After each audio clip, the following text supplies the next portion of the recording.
Have you ever felt judged the moment you walked into a room, judged for the color of your skin, the texture of your hair, or the way you carry yourself? Our story begins 30,000 feet in the air, in the hushed, exclusive world of a first-class cabin. Here, Dr. Serafina Hayes, a brilliant scientist, found herself the target of cruel, entitled whispers from a couple who believed she didn't belong. They sneered at her magnificent hair, questioned her presence, and dripped venom with every word. But they had no idea who she was, and they certainly had no idea who her husband was. What happened next wasn't just a confrontation. It was the beginning of a catastrophic unraveling that would decimate their perfect lives. Stay tuned, because this is a story of karma served ice cold. The air in the Polaris lounge at JFK was a carefully curated symphony of hushed tones. The clinking of ice in crystal glasses, the soft murmur of conversations about stock options, and summering in the Hamptons, the faint scent of expensive perfume and leather. It was a world away from the chaotic hustle of the main terminal, a gilded cage for the global elite. Dr. Serafina Hayes felt the familiar dissonance of being both perfectly in her element and entirely an outsider. She sat in a plush armchair, a copy of the Journal of Biomedical Engineering resting on her lap. She wasn't reading it. Her focus was on the gentle hum of the lounge, a meditative sound that usually calmed her before a long transatlantic flight. Today, however, the calm was being systematically eroded by the two people sitting diagonally from her. A man and a woman, probably in their late 50s, exuded an aura of generational wealth. The woman, whom Serafina would later learn was Caroline Prescott, was draped in a cream-colored cashmere wrap, her blonde hair coiffed into a helmet of immovable perfection. The man, Philip Vance, wore a tailored navy blazer with a crest on the pocket, his face a mask of bored superiority. They weren't loud, but their voices, sharp and condescending, carried like shards of glass, and their conversation, unfortunately, was about her. It began with stares. First from Caroline, a long, disapproving look that traveled from Serafina's custom-made leather boots up to her face, lingering with undisguised disdain on her hair. Serafina wore her hair in a magnificent crown of intricate locks, some adorned with delicate gold cuffs that caught the soft lounge lighting. It was her glory, a testament to her heritage and her personal style, styled with the same precision and care she applied to her groundbreaking cellular research. To Caroline Prescott, it was clearly an anomaly. "Can you imagine?" Caroline whispered to Philip, her voice a stage whisper designed to be overheard. "In first class, it's getting so eclectic these days." Philip grunted his agreement, not bothering to lower his copy of the Wall Street Journal. "Affirmative action has a long reach, my dear. Probably some sort of diversity initiative. They're everywhere." Serafina felt a familiar hot knot tighten in her stomach. For years she had perfected the art of ignoring such microaggressions. She had a PhD from MIT. She held 3 patents that were revolutionizing regenerative medicine. She was on her way to Geneva to deliver the keynote address at the World Health Innovators Symposium. She had earned her seat in this lounge in that first-class pod 10 times over. She didn't need to prove her worth to these 2 relics of a bygone era. She took a slow, deep breath, picked up her journal, and tried to focus on an article about CRISPR-Cas9 protein dynamics. But the whispers continued, more pointed now. "I just don't understand the hair," Caroline went on, emboldened by Serafina's silence. "It's so unprofessional, almost aggressive. How could any serious company allow an employee to represent them looking like that?" "It's a statement, I suppose," Philip said with a sneer. "Everything is a political statement these days. You can't just be neat and tidy." The word neat struck a nerve. Her locks were meticulously maintained, a process that took hours of dedication. They were a work of art. To have them dismissed as messy or unprofessional was an insult wrapped in ignorance. Serafina's finger tightened on the glossy page of her journal. Her mind, usually a sanctuary of complex equations and biological models, was now a battleground. One part of her, the weary part, urged her to keep ignoring them. Don't give them the satisfaction of a reaction. Your success is your rebuttal. But another part, the part that had fought tooth and nail for every ounce of respect in her field, screamed for her to stand up, walk over, and dismantle their prejudiced worldview with the scalpel-like precision of her intellect. She decided on a middle ground. With practiced poise, she closed her journal, stood up, and glided over to the bar to refresh her sparkling water. Her movements were deliberate, graceful, her posture radiating a confidence she hoped would act as a shield. As she passed their seats, she met Caroline's gaze directly for a fraction of a second. She didn't smile, she didn't scowl, she simply held it, a silent acknowledgement that she heard them and that they were beneath her contempt. Caroline flinched, a flicker of surprise in her eyes, before her expression hardened into a dismissive glare. As the boarding call for flight UA-84 to Geneva was announced, Serafina felt a wave of relief. Soon she would be in her pod headphones, uninsulated from their poison. She gathered her things and joined the priority lane, her boarding pass clutched in her hand. As fate would have it, Caroline and Philip were directly behind her. "Seat 2A," Philip announced loudly to the gate agent, flashing his ticket. "Hopefully we have some quiet neighbors." The jab was so obvious, so childish, that Serafina almost laughed. Instead, she handed her pass to the agent, who scanned it with a warm smile. "Welcome aboard, Dr. Hayes. We're honored to have you with us. Seat 2K, window seat." The doctor hung in the air. Philip's eyebrows shot up. Caroline's lips pursed into a thin, venomous line. It was a small victory, but Serafina savored it as she walked down the jet bridge, leaving their stunned silence behind her. She settled into her seat, the plush leather, a welcome comfort. She was a doctor. She was a keynote speaker. She belonged here. She would not let them ruin this. But as she watched them board and settle into their own seats across the aisle, she had a sinking feeling that the flight was going to be very, very long, and she still had no idea that the real drama hadn't even begun. The first hour of the flight was a tense ballet of avoidance. Serafina donned her noise-cancelling headphones, losing herself in a playlist of neo-soul and the quiet final preparations for her speech. She accepted a glass of champagne from the flight attendant, its crisp bubbles a small act of defiance, a celebration of her own success. Across the aisle, Caroline and Philip spoke in conspiratorial whispers, occasionally glancing her way.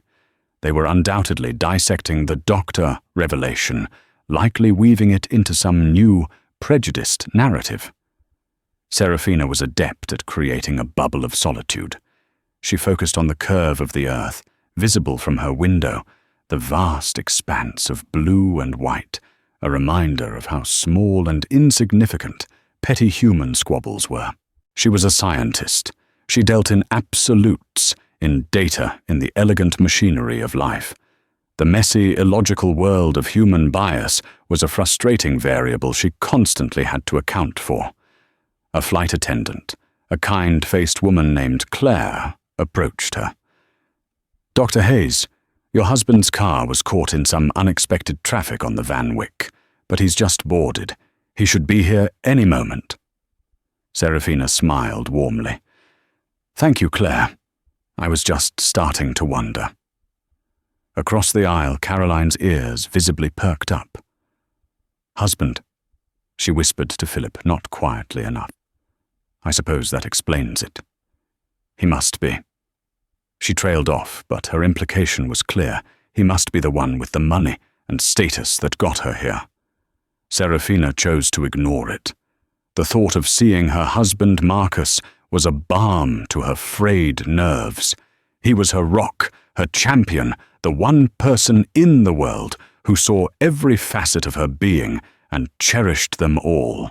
His presence would be an impenetrable shield against the likes of the Prescotts and Vances of the world. A few moments later, a man appeared at the entrance of the first-class cabin. He was tall and impeccably dressed in a dark, custom-tailored suit that spoke of understated power, not flashy wealth. His presence commanded immediate attention. He exuded an aura of calm, focused authority that made the flight attendants stand a little straighter. He scanned the cabin, his eyes lighting up the moment they found Serafina. A broad, genuine smile transformed his face, erasing the boardroom seriousness and revealing the deep warmth beneath. "There's my brilliant wife," he said, his voice a rich baritone that cut through the cabin's hum. He walked over to her, bypassing Carolyn and Philip's aisle without a glance.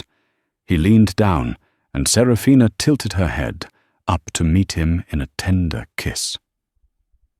"Sorry I'm late, my love," he murmured against her lips. "The city had other plans for me." "It always does," she whispered back, her heart swelling with love and relief. "I saved your seat." Across the aisle, Philip Vance had frozen mid-sip of his scotch. His eyes were wide, the glass trembling slightly in his hand. Caroline's jaw had gone slack, her carefully constructed mask of superiority shattering like cheap porcelain. They weren't just looking at a well-dressed black man, they were staring at a face they knew. A face they had seen on the cover of Forbes' Fortune, and ironically, the very issue of the Wall Street Journal Philip was just reading. The man was Marcus Thorne.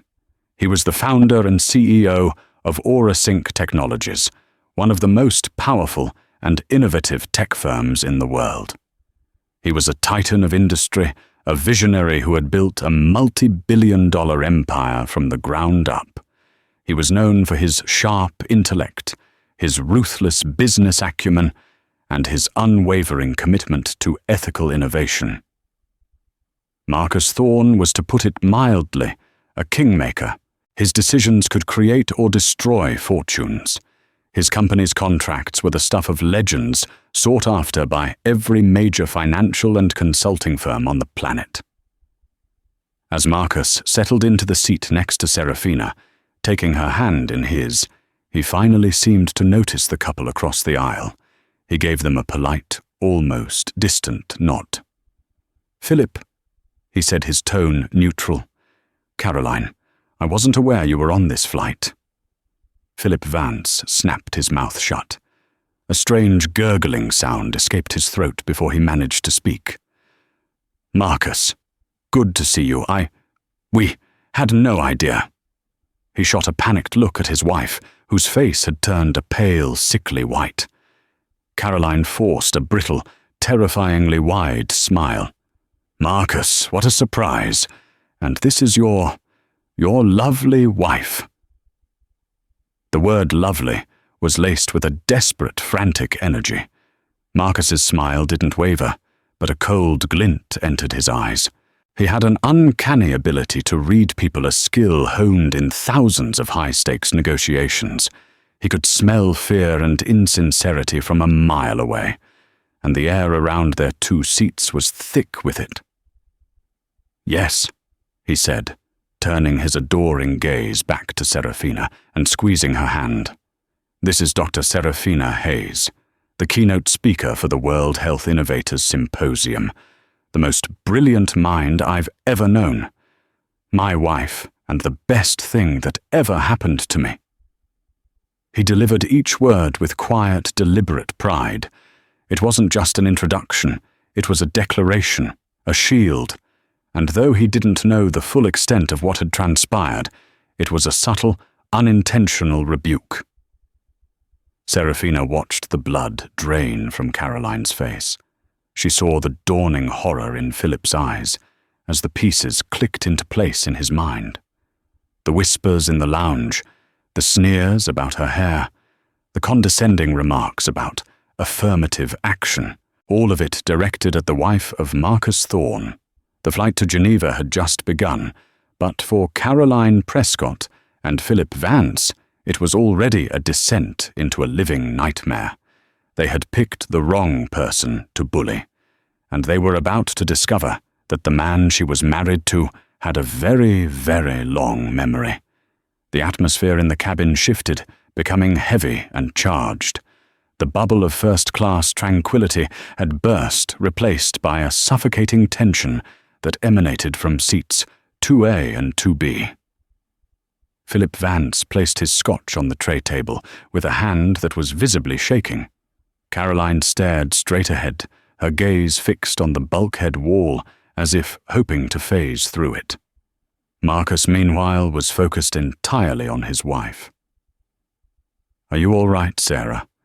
he asked softly, his thumb gently stroking the back of her hand.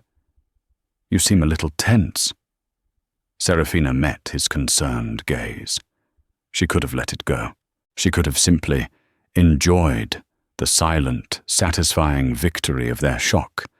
But looking at Marcus, at his unwavering love and respect for her, she realized she didn't have to absorb the poison anymore. She didn't have to carry it alone. "I'm fine now," she said, her voice quiet but clear. The lounge was just unpleasant.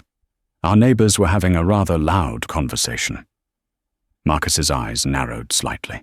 He turned his head, his gaze sweeping over Philip and Caroline.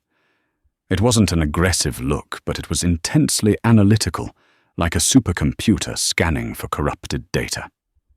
He had overheard their frantic, fawning shift in tone the moment they recognized him.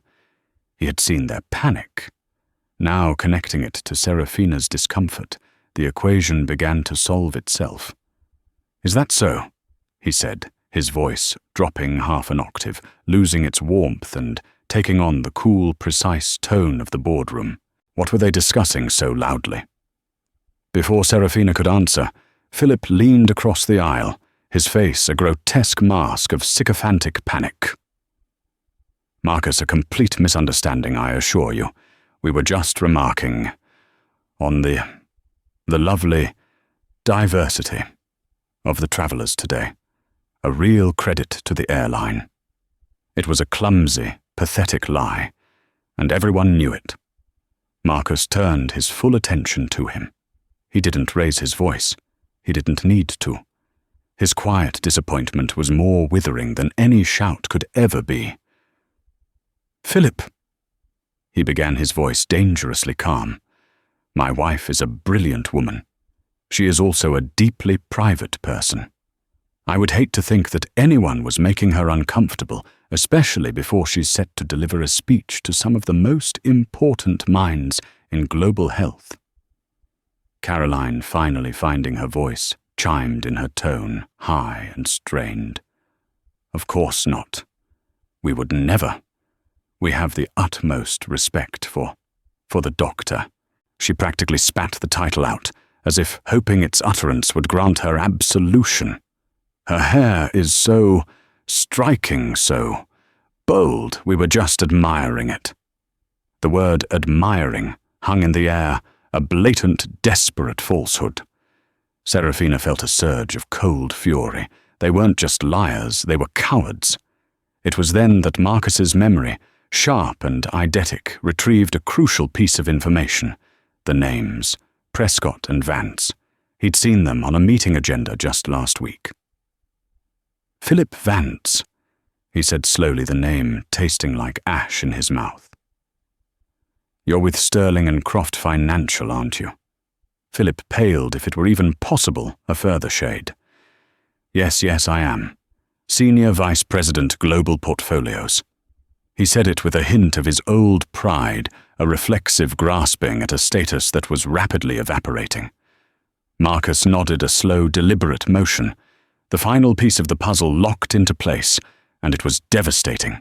Sterling and Croft Financial was the lead firm in a consortium bidding for a colossal contract to manage the entire $20 billion international investment portfolio for Aura Sync Technologies. It was a company-making deal, the kind of contract that secured legacies and funded retirements for generations. Philip Vance was a key figure on the team that had been courting Aura Sync for nearly a year. Marcus turned his gaze from Philip to Carolyn, and then back again. He saw them now, not just as ignorant bigots, but as a catastrophic liability, the casual country club racism they displayed when they thought no one of importance was watching. What did that say about the culture of their firm? What hidden risks lay within a company that promoted a man like Philip Vance to a senior position? He leaned back in his seat, his arm draping protectively around Serafina's shoulders. He looked at Philip, his eyes as cold and hard as diamonds. "Enjoy the rest of your flight," he said. It wasn't a pleasantry. It was a dismissal, a final verdict delivered at 30,000 feet. For the next 6 hours, a new kind of hell settled over Philip and Caroline. They didn't speak. They didn't order another drink. They didn't watch a movie. They sat ramrod straight in their multi-$1,000 seats, prisoners of their own making.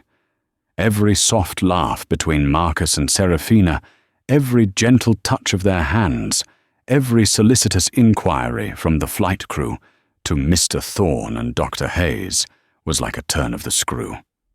Philip tried once more about an hour before landing. He caught Marcus's eye as he was returning from the lavatory. "Marcus," he whispered hoarsely, "about the Aura Sync portfolio. I hope this unfortunate situation." Marcus didn't even stop walking.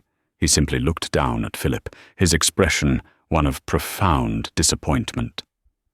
"The situation isn't unfortunate, Philip," he said, his voice a low, cutting whisper that was for Philip's ears alone. "It's clarifying. It has clarified a great many things for me." He continued back to his seat, leaving Philip Vance utterly broken. The rest of the descent was made in tomb-like silence. As the plane touched down in Geneva, the feeling of arrival was for Serafina one of excitement and purpose. For Philip and Caroline, it was the feeling of a guillotine blade being released. Their world as they knew it was about to be executed. Geneva was a blur of understated elegance and efficiency. A private car whisked Marcus and Serafina away from the airport tarmac, leaving Philip and Caroline to navigate the commercial terminal, their faces ashen. As they checked into their suite at the Four Seasons, overlooking the shimmering lake, Serafina finally let out a long, shuddering breath. "I'm sorry you had to deal with that, my love," Marcus said, coming up behind her and wrapping his arms around her waist as she stared out at the jet d'eau. "Don't be," she replied, leaning back against his chest. "You being there, the look on their faces. I admit it was a certain kind of satisfaction. That's the part that bothers me," he said, his voice troubled. "They weren't sorry for what they thought, Sarah. They were just terrified of who you were married to. The prejudice is still there. It just put on a different mask when I showed up." He was right, of course. The core of the ugliness remained. And for Marcus Thorne, a man who had built his empire on predicting and mitigating risk, that ugliness was now a massive red flag attached to a $20 billion deal. The next morning, while Serafina was captivating an audience of 1,000 scientists and innovators with her lecture on bio-integrated neural interfaces, Marcus was in their suite, turning it into a remote command center. The first call he made was to his chief operating officer, a whip-smart woman named Jessica Chen. "Jess, I need you to do something for me, and I need it handled with absolute discretion," he began. "Of course, Marcus. What's going on? I want you to pull everything we have on the Sterling and Croft bid, and I mean everything. I also want our internal audit and DEI, diversity, equity, and inclusion teams to start a deep dive investigation into their firm. I want to see their hiring statistics, their promotion tracks, their senior leadership demographics, any and all internal complaints or lawsuits, sealed or otherwise. Use our top legal and investigative resources. I want to know what kind of culture we're potentially buying into." There was a pause on the other end of the line.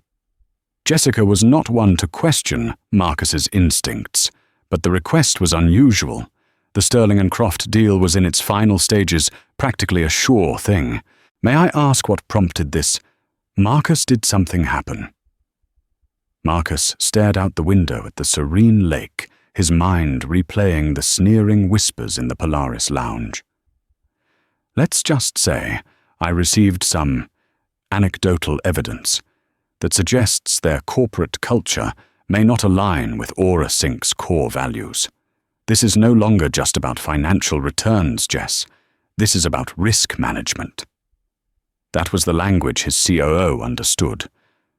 Anecdotal evidence. Risk management. It was corporate speak for something had gone terribly personally wrong. "I'm on it, Marcus. I'll have a preliminary file for you by the end of the day."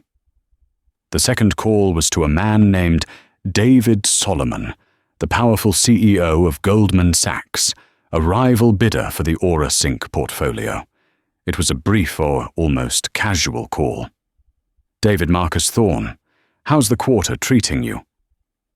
They exchanged pleasantries for a moment before Marcus got to the point. "Listen, I'm reviewing our final stage portfolio management bids. The Sterling and Croft proposal is strong, but I'm doing some final due diligence on cultural fit. I was hoping you might be able to send over your team's latest DEI compliance reports and a summary of your firm's social governance initiatives. We're placing a heavier emphasis on ESG environmental, social, and governance criteria this year." It was a subtle move, but in the world of high finance, it was a seismic signal. The front-runner was being re-evaluated. The race was not over. David Solomon, a shark who smelled blood in the water, promised to have the requested documents delivered within the hour. The unraveling had begun. It started not with a dramatic confrontation, but with the quiet, methodical pulling of a single thread. Philip Vance's prejudice was that thread, and Marcus Thorne was about to pull it until the entire tapestry of Sterling and Croft's carefully curated image came apart at the seams. Meanwhile, in another five-star hotel across Geneva, Philip Vance was making his own frantic calls. He had tried to reach Marcus's personal number, only to find it blocked. His calls to Marcus's executive assistant were met with a polite but impenetrable wall. "Mr. Thorne is unavailable." He finally got through to his own boss, Robert Abernathy, the CEO of Sterling and Croft, a man with a notoriously volcanic temper. "What do you mean you may have caused some offense?" Abernathy roared over the phone. "Vance, this is the biggest deal in the history of this firm. What did you do?" It was a misunderstanding. Robert, a simple faux pas involving his wife. Philip stammered, sweat beading on his forehead.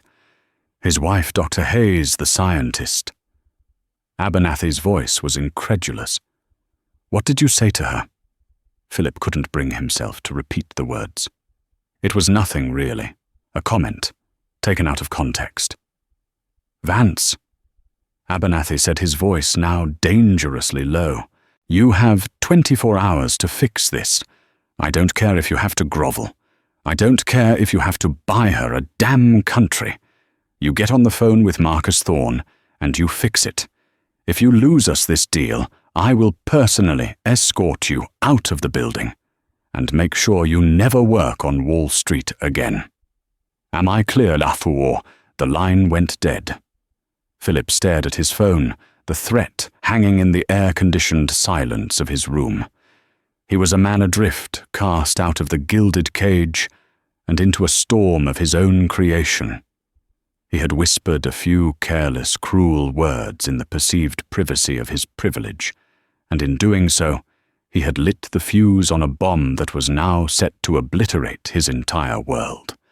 While Philip Vance descended into a spiral of panic, the gears of Aura Sync Technologies were turning with terrifying efficiency. Jessica Chen was a master of corporate warfare, and she understood Marcus's coded language perfectly. Risk management was the green light to deploy the full formidable power of their corporate intelligence apparatus. The investigation into Sterling and Croft was swift and surgical. AuraSync's team, comprised of forensic accountants, data analysts, and corporate investigators, began peeling back the layers of the financial giant. What they started to find was damning.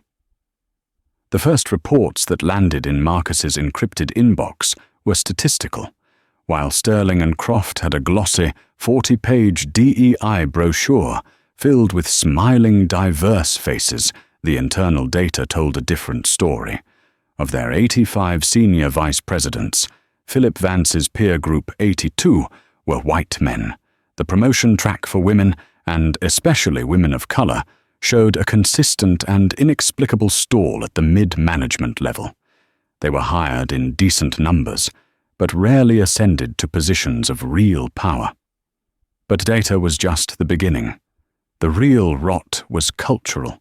AuraSync's investigators, using discreet third-party firms, began reaching out to former Sterling and Croft employees. They compiled a dossier of off-the-record interviews, each one painting a grim picture of a toxic, old boys club culture. They heard stories of promising female analysts being passed over for promotions in favor of the CEO's golf buddies. They learned of a blacklist for employees who raised HR complaints, effectively ending their careers at the firm. One former employee, a black woman named Maya Evans, who had been a rising star in their mergers and acquisitions division, shared a story that made Marcus's blood run cold. She had been on track for a partnership until she was taken off a major deal at the last minute because the client, according to her boss, was more comfortable with a traditional face. Her boss had been Philip Vance. The investigators found a sealed settlement from 3 years prior. A group of female employees had filed a class action lawsuit alleging systemic gender discrimination and a hostile work environment. Sterling and Croft had settled for an undisclosed 8-figure sum contingent on a strict non-disclosure agreement. The firm had successfully buried the story. Until now, the anecdotal evidence Marcus had witnessed on the plane was not an isolated incident. It was a symptom of a deep institutional sickness. The casual prejudice Philip and Carolyn displayed was the very culture that Robert Abernathy, the CEO, had cultivated and protected. Back in Geneva, Serafina's keynote address had been a triumph. It received a standing ovation, and a video of her presenting a particularly brilliant point on neural network adaptability went viral in the scientific community.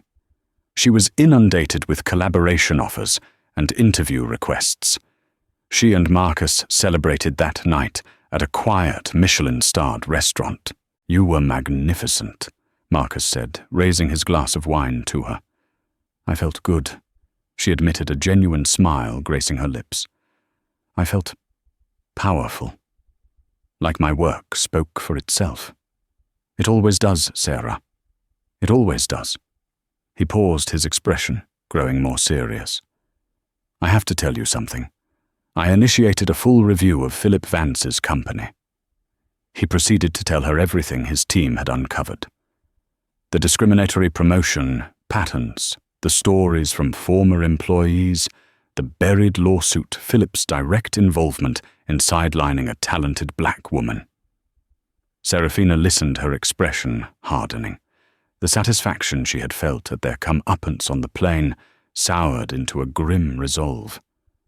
This was so much bigger than her, so much bigger than a few nasty comments about her hair.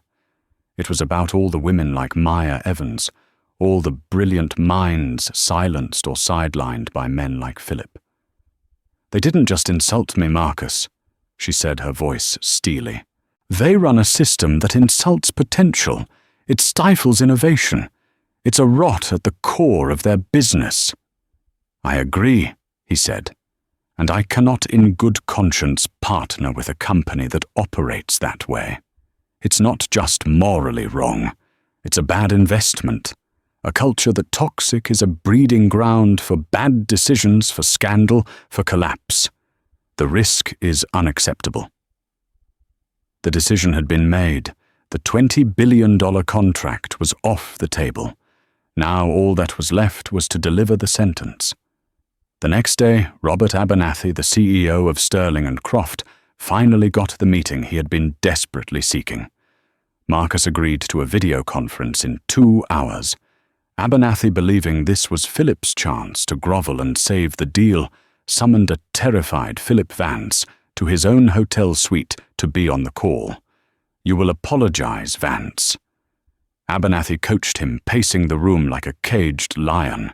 "You will be humble, you will be contrite, and you will beg for his forgiveness. Your career depends on the next 30 minutes. Philip, dressed in a suit that was now damp with nervous sweat, could only nod his throat, too dry to speak. They logged onto the call. Marcus Thorne appeared on the screen, sitting not in a boardroom, but in his hotel suite, Serafina seated calmly and powerfully beside him. Abernathy's eyes widened slightly at her presence. This was not going to be a simple business apology. This was a tribunal. "Marcus, thank you for taking the time." Abernathy began, his voice oozing a practiced corporate charm. "First, on behalf of myself and the entirety of Sterling & Croft, I want to offer our most profound and sincere apologies for the conduct of my employee. Philip, go ahead." Philip leaned into the camera, his face pale and strained. "Mr. Thorne, Dr. Hayes, my behavior was inexcusable. I am so deeply sorry for any offense. Marcus held up a hand, and Philip's apology died in his throat. "Save it, Philip," Marcus said, his voice flat and devoid of emotion. "Robert, I didn't agree to this call to hear a coerced apology. I agreed to this call to inform you of a business decision. As of 9:00 a.m. Eastern Standard Time, Aura Sync Technologies has officially withdrawn the Sterling & Croft Consortium from consideration for our portfolio management contract." The silence that followed was absolute. Abernathy looked as if he'd been punched in the gut. "Marcus, you can't be serious," he stammered, "over one employee's stupid comment. It's a $20 billion deal. You're mistaken, Robert," Marcus replied, his voice lethally calm. "This isn't about one employee's stupid comment. It's about a pattern of behavior, a corporate culture that my firm finds to be an unacceptable risk. It's about your 96% white male senior leadership. It's about the career of a woman named Maya Evans. It's about a multi-million-dollar settlement you buried 3 years ago to hide a culture of misogyny and discrimination." With each point, Abernathy's face grew paler. He shot a murderous look at Philip, who seemed to shrink in his chair. Marcus wasn't just pulling the deal. He was showing them that he had turned their entire company inside out. He knew all their secrets. "This is an audit of souls, Robert, not just balance sheets." Serafina spoke for the first time, her voice clear and resonant. "And your company has been found wanting." Marcus delivered the final blow. "Our decision is final. A public statement will be released shortly, announcing that we have awarded the contract to Goldman Sachs, citing their superior alignment with our corporate ESG principles. Thank you for your time." The screen went black. Robert Abernathy sat in stunned silence for a full 10 seconds before he turned his gaze to Philip Vance. The look in his eyes was no longer just angry. It was pure, unadulterated hatred. "Get out," he whispered. "Robert, Get out!" Abernathy roared, grabbing a heavy glass paperweight from the desk and hurling it at the wall, where it shattered with a deafening crash. "You are finished. Pack your bags. By the time you land in New York, your termination paperwork will be on your desk. Now get out of my sight." Philip scrambled from the room, his world utterly and completely destroyed. The whispers in the lounge had become a deafening roar, the sound of his own ruin. The news that Aura Sync had awarded its $20 billion contract to Goldman Sachs, specifically citing a failure to meet social governance standards by the previous frontrunner, hit Wall Street like a thunderclap. The carefully worded press release didn't name Sterling and Croft, but the industry was small. Within hours, the story was everywhere, the whispers in boardrooms and on trading floors, far more damning than the ones in the Polaris lounge. Sterling and Croft wasn't just a loser, it was a pariah. For Philip Vance, the karma was swift and brutal, as Robert Abernathy had promised his termination was waiting for him. But it wasn't just the loss of his job. Abernathy, incandescent with rage and looking for a scapegoat, leaked the details of Philip's misconduct to key industry figures. The story was stripped of its nuance and boiled down to a simple career-ending narrative. Philip Vance's bigotry cost his firm $20 billion. He was radioactive. No reputable firm would touch him. His phone calls went unreturned. His emails vanished into the void. He was a ghost on Wall Street. Caroline Prescott faced a different but equally devastating social execution. Their wealth was tied to Philip's career, and with that gone, their financial situation became precarious. They had to sell their sprawling Connecticut estate and their apartment on Park Avenue. But the real blow was to her social standing. Caroline was the chair of the board for a prominent children's charity, a position she lauded over her social circle. Her crowning achievement was the annual fundraising gala. A significant portion of that gala's funding came from a single massive donation every year, from the Aura Sync Foundation, Marcus Thorne's philanthropic arm. 2 weeks after the Geneva incident, Caroline received a curt formal letter from the foundation. It stated that after a review of their philanthropic partnerships, the Aura Sync Foundation would be redirecting its funds to organizations whose leadership more closely reflects the values of inclusion and respect that we champion. The letter was CC'd to the entire charity board. The implication was clear. Caroline's presence was the problem. An emergency board meeting was called. Within an hour, she was voted out of her position as chair in a unanimous, humiliating decision. The women who were once her closest confidants now looked at her with a mixture of pity and contempt. She was no longer a powerful society queen. She was a liability, the woman who had offended Serafina Hayes and Marcus Thorne. Her social life, the entire architecture of her identity, crumbled into dust. The cascade continued. The news of Sterling and Croft's toxic culture, now brought into the light by Aura Sync's rejection, emboldened others. The story of Maya Evans, previously, a hushed rumor, was picked up by a reporter at the New York Times. The article, "Whispers on Wall Street: How a Culture of Bias Costs Billions," went viral. It led to 2 more former employees breaking their NDAs to come forward with their own stories. The firm was hit with a new, much larger, and far more public lawsuit. Their stock price plummeted. Robert Abernathy, the CEO who had presided over the rot, was forced to resign by his own board of directors. The whispers Philip and Carolyn had shared, intended to diminish one woman, had metastasized into a firestorm that was consuming everything they had ever built. Months later, Serafina was in her lab reviewing data from a successful clinical trial when she received an email. The subject line was simply an apology. It was from Philip Vance. She almost deleted it, but curiosity got the better of her. The email was not the slick, lawyer-approved apology she might have expected. It was the rambling, broken plea of a defeated man. He told her he had lost everything: his job, his home, his reputation. He said he had been forced to look at himself for the first time in his life and was disgusted by what he saw. He wrote that his wife Carolyn was a ghost of her former self, a woman who wouldn't leave their small rented apartment. "I know it is not your job to forgive me," he wrote, "and I don't deserve it. I just wanted you to know that the lesson was learned, not because of the money, but because of what I now see."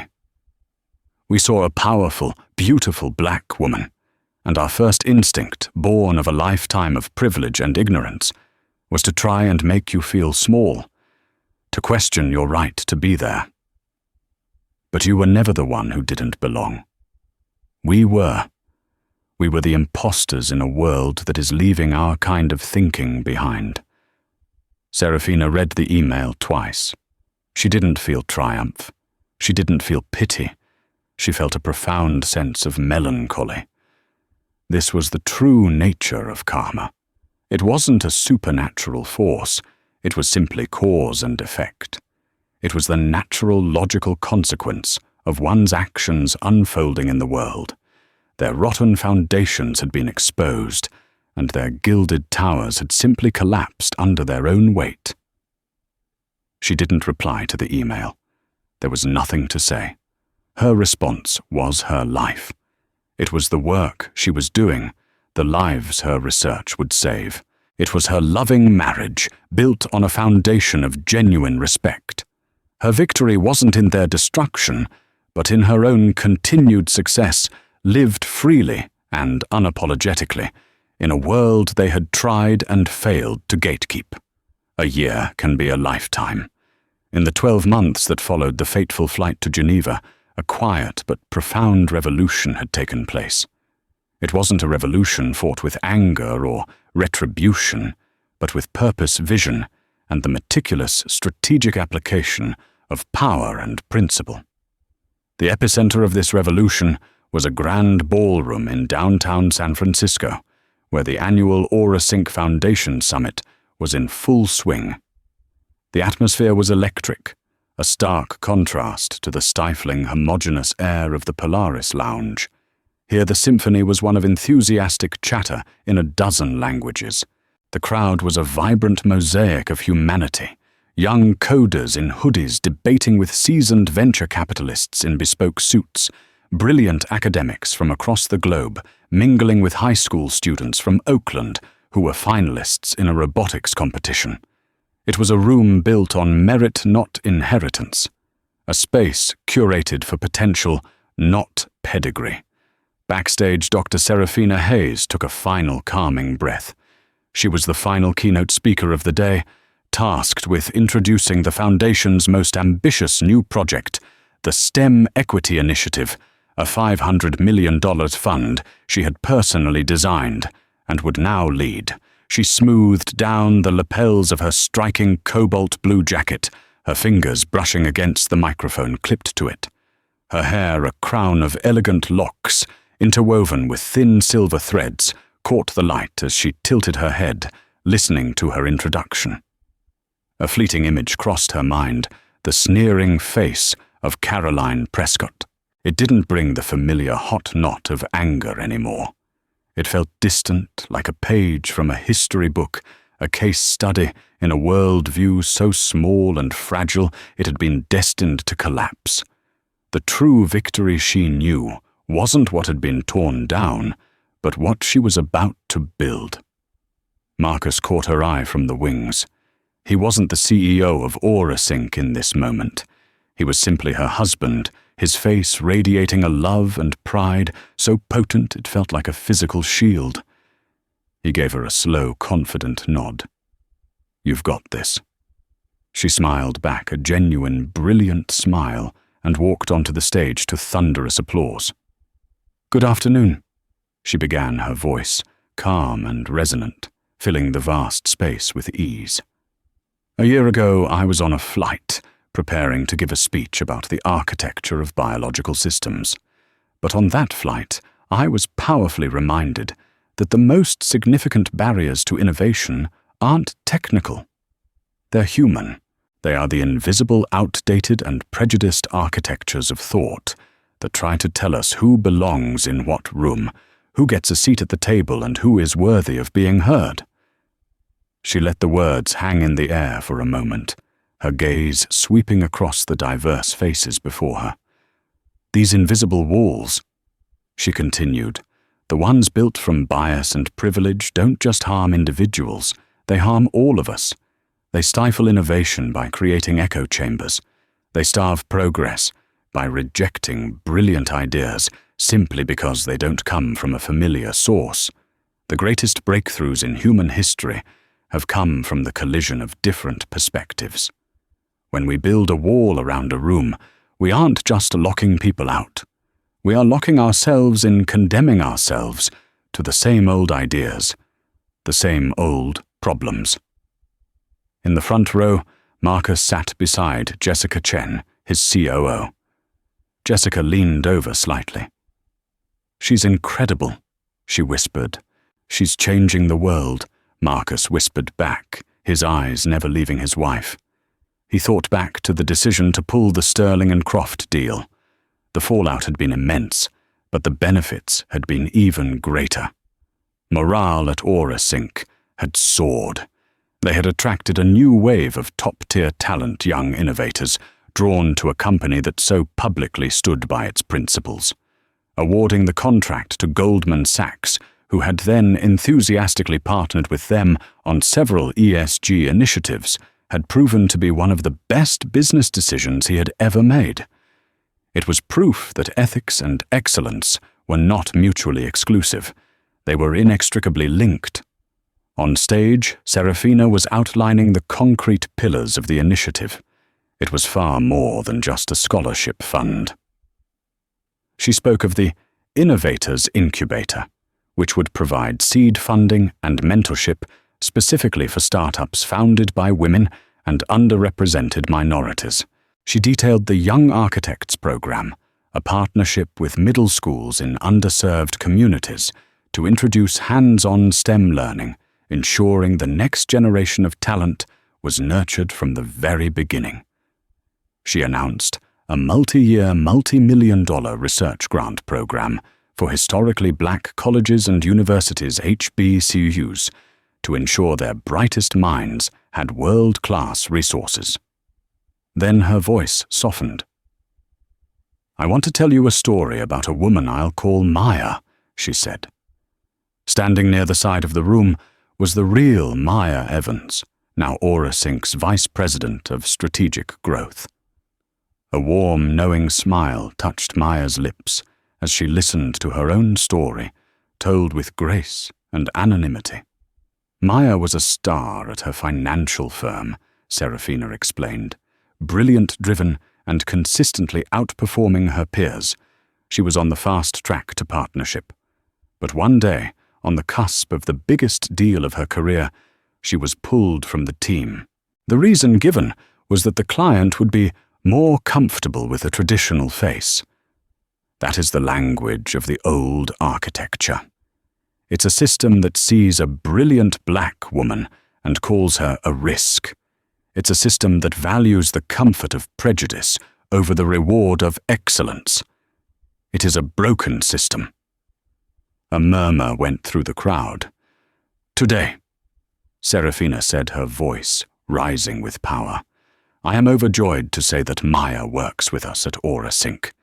In the last 10 months, she has successfully spearheaded 2 of our most profitable international acquisitions.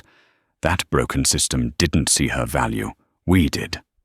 And we are all richer for it." She concluded her speech with a call to action, not just for funding, but for a fundamental shift in mindset. We cannot build the future using the tools of a prejudiced past, she declared, her voice ringing with passion. True innovation requires diversity in its purest form, a diversity of experience, of perspective, of thought. When we create environments where every brilliant mind feels not just tolerated but celebrated, we unlock humanity's true potential. Join us. Let's not just challenge the old architecture. Let's build a new one together. A better, more intelligent, and more compassionate future awaits." The standing ovation was immediate and deafening. As Serafina left the stage, she was met by Marcus, who wrapped her in a fierce hug. But the first person to reach her was Maya Evans. "Sarah," Maya said, her eyes glistening, "what you and Marcus did, you didn't just give me a job. You gave me my faith back. Thank you." "You earned every bit of it, Maya," Serafina replied, squeezing her hand. "You're exactly where you belong." Later, as the summit was winding down into a networking reception, a young woman with bright, eager eyes and her hair in a beautiful array of colorful braids approached them hesitantly. "Dr. Hayes," she asked, her voice trembling slightly. "I'm Keisha Walters. I'm one of the first recipients of the Young Architect Scholarship."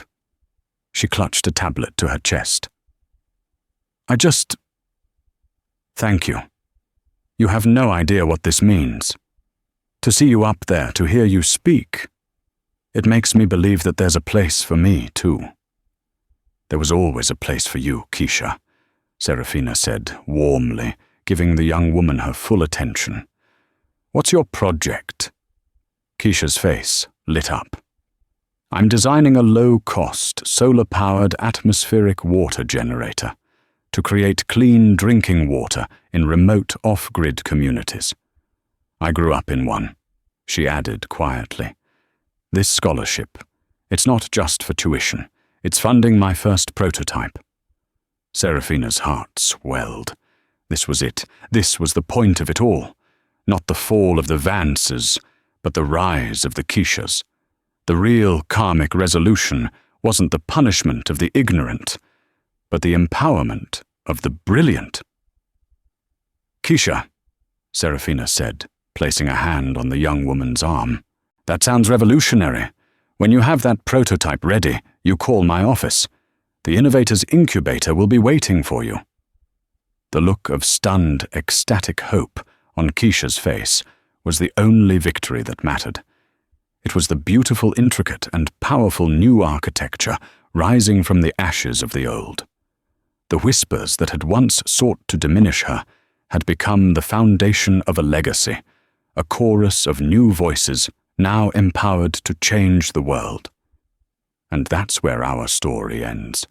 It's a powerful reminder that the world is smaller than we think, and the consequences of our actions, especially our prejudices, can ripple out in ways we can never predict. Dr. Serafina Hayes didn't seek revenge. She, alongside her husband, simply demanded respect, and in doing so they exposed a rotten system. The karma that hit Philip and Carolyn wasn't magic. It was the inevitable collapse that happens when character is tested and found wanting. Their story serves as a stark warning. The energy you put out into the world, positive or negative, will always find its way back to you. What did you think of this incredible story of karma? Let us know your thoughts in the comments below. If you believe that prejudice has no place in our world, and that integrity will always win, please hit that like button, share this video with someone who needs to hear it, and make sure you subscribe to our channel for more real-life stories of justice and empowerment. Thank you for listening.